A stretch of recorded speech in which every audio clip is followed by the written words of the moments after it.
Hello friends, मैं doctor शैलानाज, मेरा channel doctor Shaila रोग व उपचार। आज मैं आप सबसे डिस्कस करना चाह रही हूँ कि पैराफाइमोसिस क्या होता है, क्यों होता है, और पैराफाइमोसिस एक मेडिकल इमरजेंसी है, तो इसमें आपको कोई लापरवाही नहीं करना चाहिए। और इसको लेकर के लोगों में क्या गलत फहमियां हैं और क्या वहम हो गया है, तो उस सारी वीडियो को, इस पूरे टॉपिक को आप ध्यान से समझिए और सुनिए, और इस चीजों को लेकर आप बिल्कुल भी हेजिटेट मत होइए। अगर ऐसी कोई भी समस्या आपके साथ हो रही है या आपके फ्रेंड सर्कल में किसी के साथ हुआ है, तो दोस्तों इसको जरूर से शेयर करिए ताकि आप उस चीज का वक्त रहते इलाज करवा सके। क्योंकि पैराफाइमोसिस दोस्तों एक मेडिकल इमरजेंसी कंडीशन होता है और इसको वक्त रहते इलाज कराना जरूरी है। अदरवाइज कई बार क्या होता है कि मेल्स को अपने ग्लांस पेनिस को, यानी कि हेड ऑफ द पेनिस से कई बार हाथ धोना पड़ता है। ये इतनी खतरनाक कंडीशन होती है।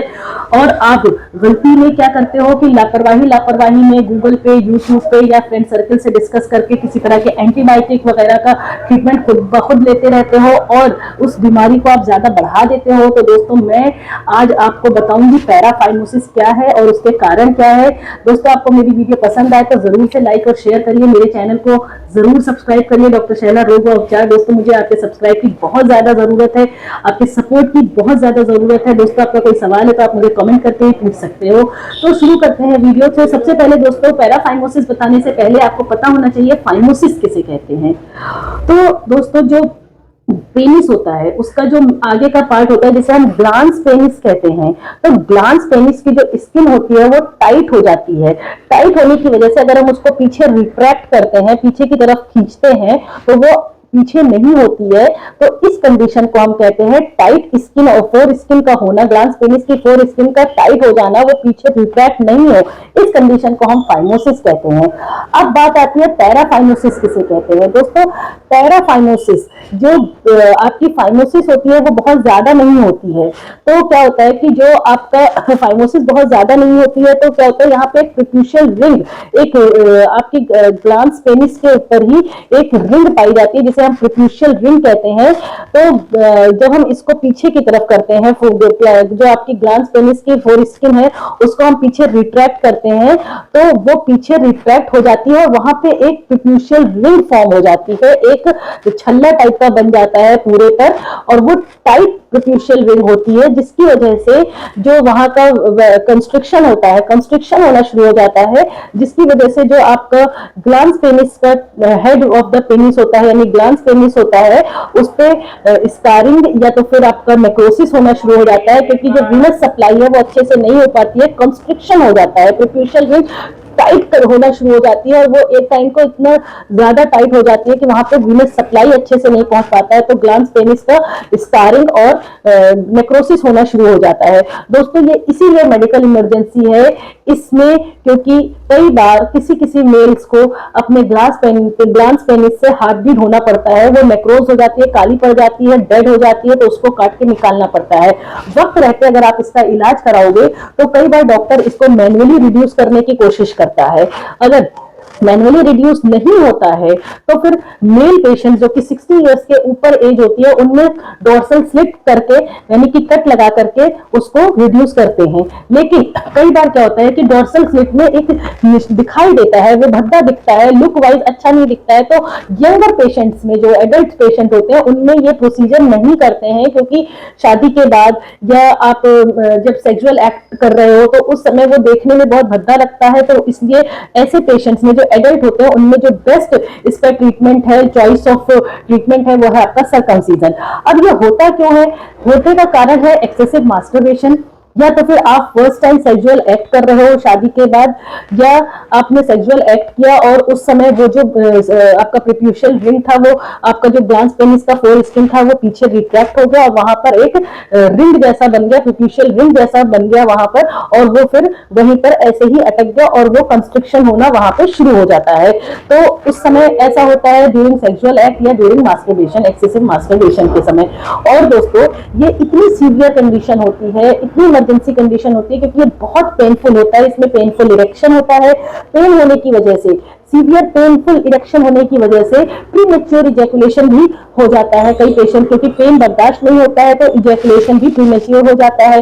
और कई बार जो प्लेजर ऑफ सेक्सुअल एक्ट है वो भी खत्म हो जाता है, आपका जो आपको एक इमोशन और एक प्लेजर मिलना चाहिए, वो नहीं हो पाता है। पेन की वजह से आपका प्लेजर भी खत्म हो जाता है, हाइपर सेंसिटिव पेनिस हो जाती है, और साथ ही साथ आपका स्कारिंग और नेक्रोसिस की वजह से आपको अपने ग्लैंड्स पेनिस से हाथ भी धोना पड़ता है। तो दोस्तों मेरी राय आपसे ये है कि आप किसी भी बीमारी को शेमफुल मत मानिए या शेमफुल आप हेजिटेट मत होइए, क्योंकि कोई भी चीज शर्मिंदगी के लिए नहीं है।